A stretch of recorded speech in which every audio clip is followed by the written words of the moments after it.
Нам надо начинать. Good afternoon. So we have to start. My name is Alexandr Ostrogorsky, and I'm the professor of the school March. And just recently, we've heard about great experiments with housing, with residential spaces, which has been implemented in the framework of BMW Mini Living project, and all these new trends, which are well advanced and very resourceful.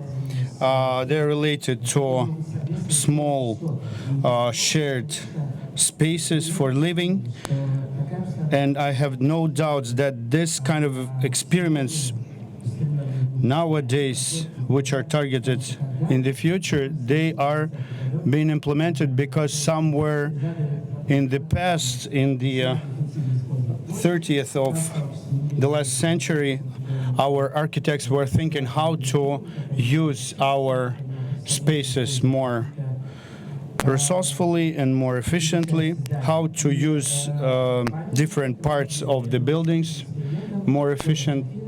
And so the monument for this project is the house of Narkomfin, is the People's Commissariat of Finance. So as of now, it's been restored and it's brought to some new stage of condition. And Aleksey Ginzburg, architect from Moscow, will talk about that. So I'm giving him a floor. So you're welcome. Thank you, Alexander. Greetings to you, ladies and gentlemen. So I've come with this presentation from Yekaterinburg. It's more probably of scientific direction, but I will try to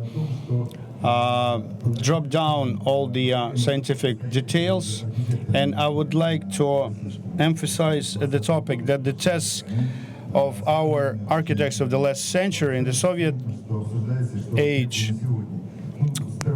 are related to what is well demanded now. So I'm the founder of Ginzburg Architects Group. So we are combining under umbrella several directions of the architects, of constructivism as well. And so here you can see different pictures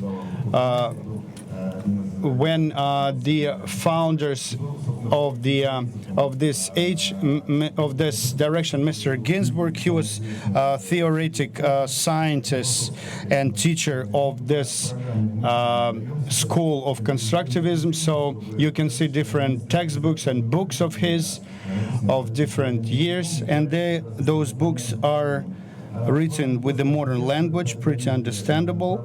And what's good that architects saw those problems not in the expression of the construction of the communism, but of the change of epoch and transfer from the historical to the modern epoch. So they saw new requests in the public spaces of new functions of the residential areas. So then the very house of Narkomfin is located in the downtown of Moscow. They write a lot about that. It's located near American Embassy, somewhere in the depth behind the mansions, somewhere behind the scenes. And there are a lot of speculations about vanguard architects that they wanted to knock down everything. But in reality, when Narkomfin house was constructed, as they write very often in the references and feedback, so no historical buildings suffered. So why this very building is important? Because it became not just as the example of some vanguard architecture, but also it became first implemented manifest of new type of living, of housing, of that kind which we call lifestyle. So it was a symbol of the mode of life, of lifestyle of a modern person. So this very program which we are implemented as of now, it's emphasizing the thesis even when the project is not sold, is not, it's like only sold by 60%, all the apartments, but people are very interested. And this project is not finished, but 60% of the apartments are already sold. So the ideas of Ginzburg in the construction committee were connected to the not to the houses, communes. It's one of the speculations which were there. So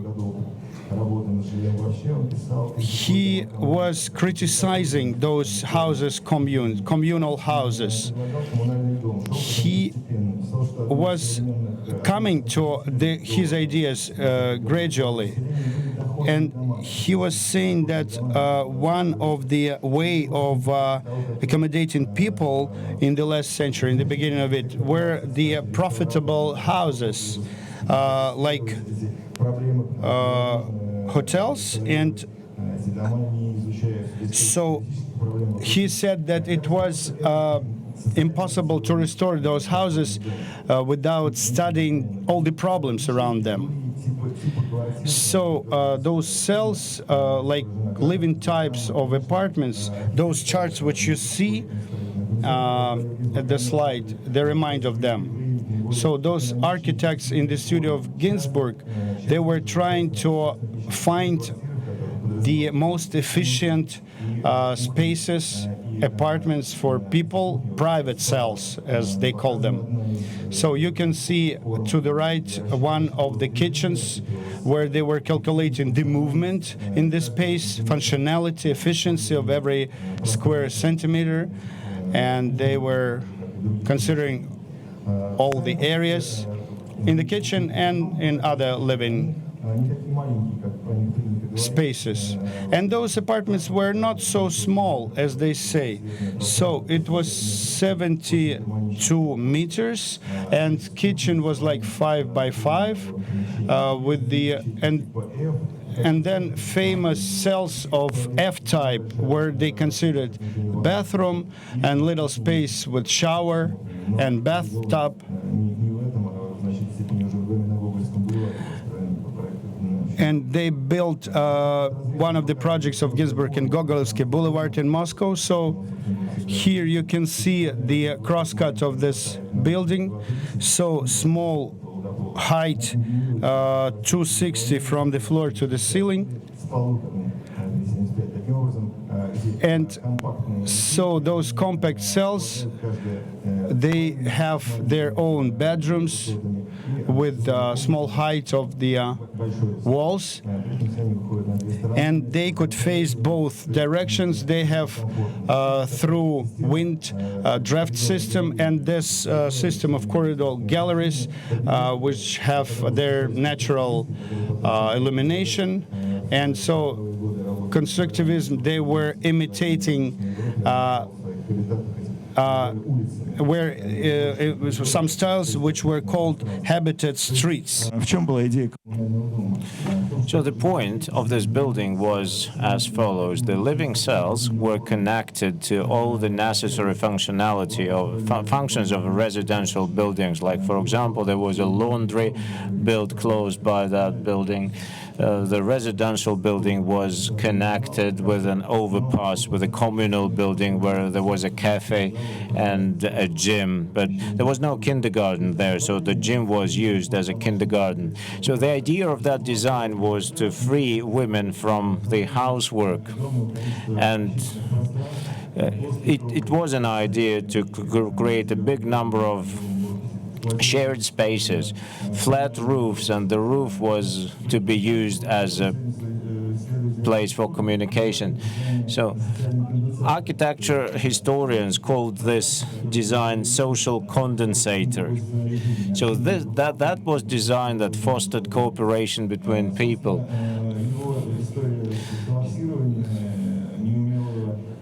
That building has not been operated properly, and this is why it went into a very dilapidated state. So it was just, some historians even think that constructivist buildings, they have good design, but they don't have the right building materials. But this is not right. We checked all the quality of the building material, and when we looked at the structure of this building, we realized that it was built in a very proper way. And actually, the quality of that building is one of the benefits of it, together with its social functions and together with its open spaces. Every component and element of this building has its own functionality. Like prefabricated components, prefabricated building blocks have been actually made at the construction site. We taught, so there were two types of construction blocks. One were used for walls, for between the apartments, and other type was used for the supporting walls. Here is the picture of the wall that was built in 1929. That was the predecessor of the current construction technology. So that building could be viewed as a museum of construction techniques. So all engineering networks have been concealed in ceilings and walls. First generation of tenants left the building, and then people lost experience of operating this building, and humidity started to destroy the walls, and the whole building became very dilapidated. 3 years ago, we took it over, and we had an opportunity to start the renovation of that building. We wanted to highlight the idea that this design is still up to the point, that in a space designed this way, modern people can live. And so I think we have managed to prove that already. And here is the brief story of the way the renovation project went. So that's what we did to the roof of the building. And to the left, we can see one of the photos of those times. And to the right is our renovation. We are using the same technique for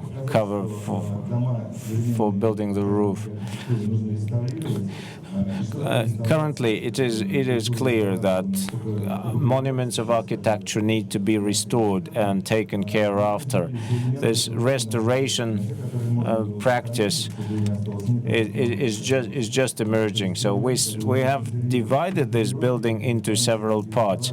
Those which could be preserved, like for example in Europe, they do not have restoration projects per se. They have preservation projects.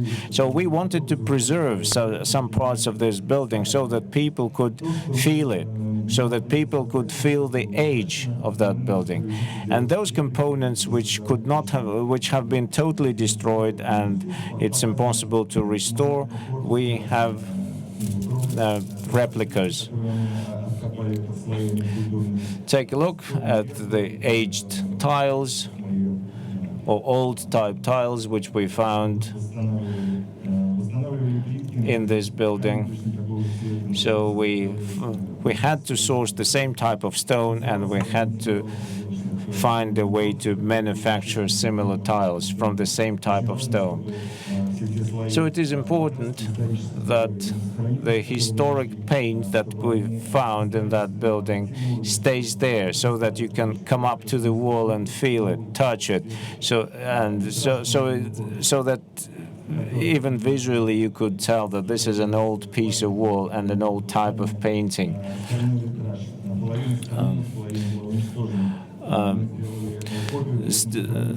a glass wall of this building. We tried to copy it, and currently we are ordering glass for this structure. We want to restore it completely. This staircase, spiral staircase, is a replica, is an exact copy of the one that was there before. We have restored it on the basis of an old photo. So, a couple of pictures from the project. Restoration of ventilation shafts and ducts and air ducts. For those shafts, the building was called a liner or a ship. This is an important part of the infrastructure, and generally I have to say that this construction project is important for Moscow because it is full of different senses and ideas. So we had to work our way very carefully through possible solutions, and we finally got the materials for replicating those components which have been fully destroyed. This is what the roof of this building looks like, and this is a shared space. So we have concrete guarding walls, historic engineering communications. It was very difficult to uncover it, but even when we had to cut through the walls, we had to completely restore the same engineering communications, because the sewage, running water systems and ventilation systems, all these engineering systems of the building have been concealed in the walls and in the ceilings. It took, like sewage, for example, went through the walls into the main city sewage. Elevator. There was no elevator there to start with, but we added one, and we had to find an authentic solution for this so that the elevator shaft does not distort the overall exterior of the building. So we have installed very flat elevator, very narrow one, and this is what the elevator shaft looks like, and we will try to make sure that it looks as an integral part of the building.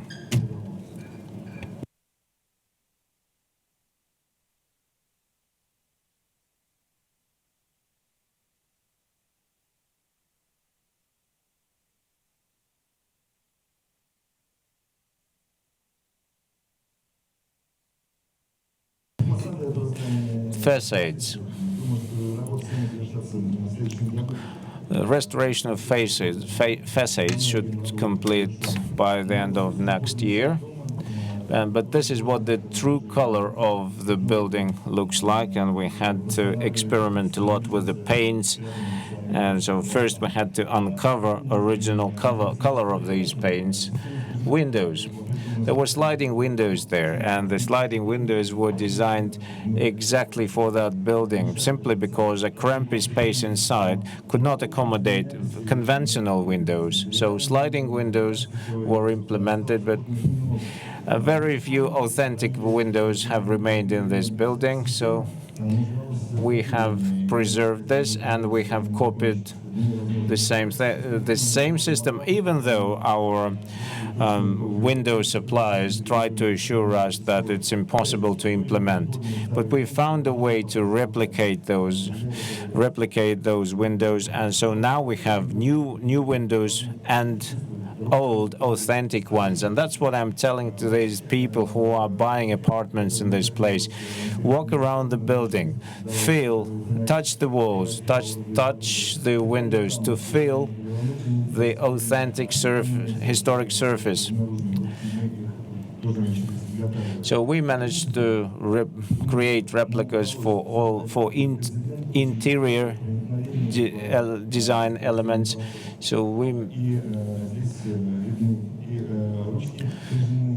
So take a look. These are the window handles. Some of these are original handles. Some of these have to be replicated. And to get the replicas, we had to refer to original drawings of the building and the notes made by the designer of the building itself. This is what an apartment in this building looked like. This is the way the interior was designed there. In recent 10 years, a lot of apartments were rented there. These apartments have been renovated to the taste of their owners, so we had to completely redo this. Constructivism is seen as an architectural style which is based on white color, but this is not fully true. There was a lot of colors used in interior design of that building, and it was a kind of a research site because designers wanted to research the way people responded to different colors, and this interior design remained as a test ground for us, and we are even ready to provide the tenants with the original colors, those colors which were used when that building was built. So the designers used cold colors for those windows which faced the east and warmer colors for those windows which faced the west, and that produced a fantastic effect. So we'll take a look. These are original door handles and lamps in the shared spaces. We are making copies of those lamps which were installed in that building in the first place. And this is what the layout of an apartment looks like. I insisted on selling fitted out apartments, and so everyone realized that it is a sensible offer. So all these apartments are currently being sold in a completely fit out way. So you move in, you bring your furniture in, and you can live there, which means that hardly anything may be changed in this design in future. However, we are coming up with contemporary design solutions for the apartment design. So we are not suggesting that tenants should install old type toilets. Take a look. This is a possible interior design for an apartment.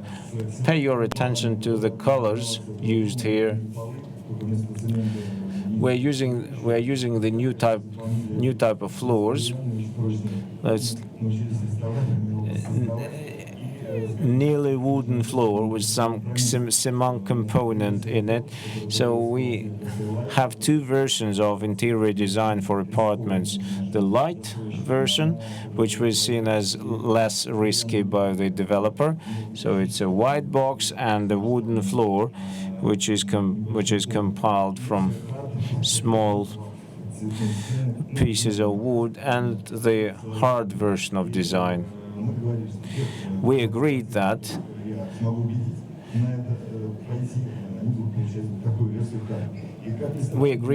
we will be marketing this design, this interior design as well, and we were astonished to see that quite a lot of people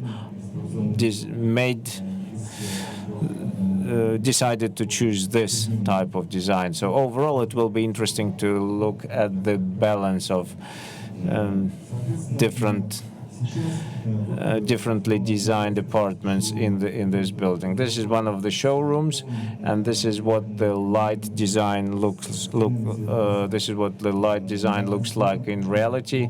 Pay attention to the colors used in decorating the room. And by the way, it's like I said, it's a complete fit out, so there are cardboards in the kitchen already, and this is what the bathroom looks like. Take a look at the geometrical forms of sinks and bathtubs. That conveys the message of an old building, and that's what an old building should like. The idea is not just about restoring the house, it is also about creating a space around this building. So we have to excavate we had to excavate 0.5 meters of earth around the building, so we had to lower the floor level. So what we want to do in future is this. We want to recreate the space around that building. So we want to claim the same piece of land which was allocated for building this, for constructing that building back in 1930s, and we want to create a single space connecting that building to the urban environment of the city. And we would like to replicate the spirit of those times.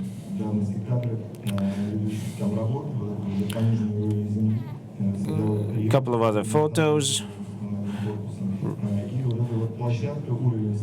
Lower down floors, and to the right you can see the building of the American embassy.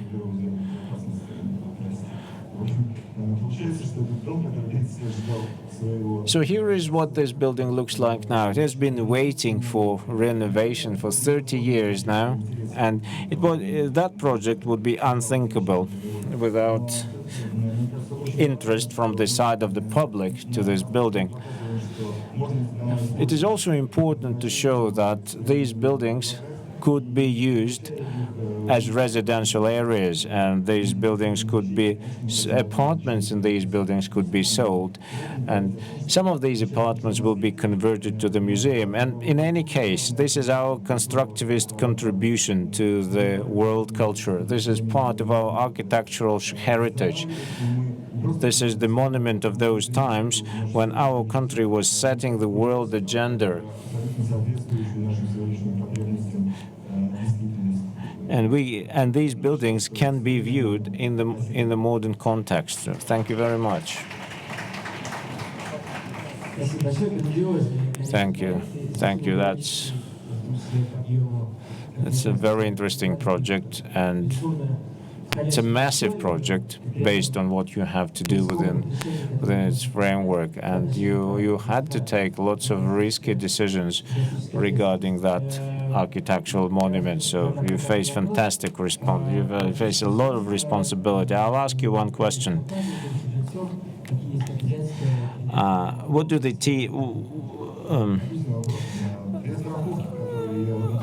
what obligations do the tenants face in terms of preserving the design of the building? That's a very good question. So when you buy an apartment in this building, you buy a fitted out apartment. You buy an apartment which already has an interior design. So they have some liberty to change the location of electric sockets, for example. But all the necessary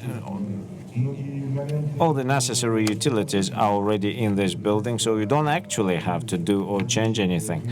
And also, this is part of the architectural heritage, so when you buy an apartment there, you also sign an obligation not to make any changes to the design of this building. So because you may face administrative liability in relation to that.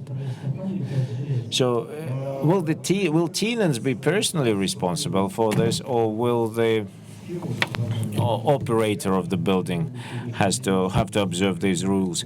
I think that we should do this on the individual basis, because there are individuals who own these apartments. So since they own these apartments in a historic building, they have to commit to preserving its design.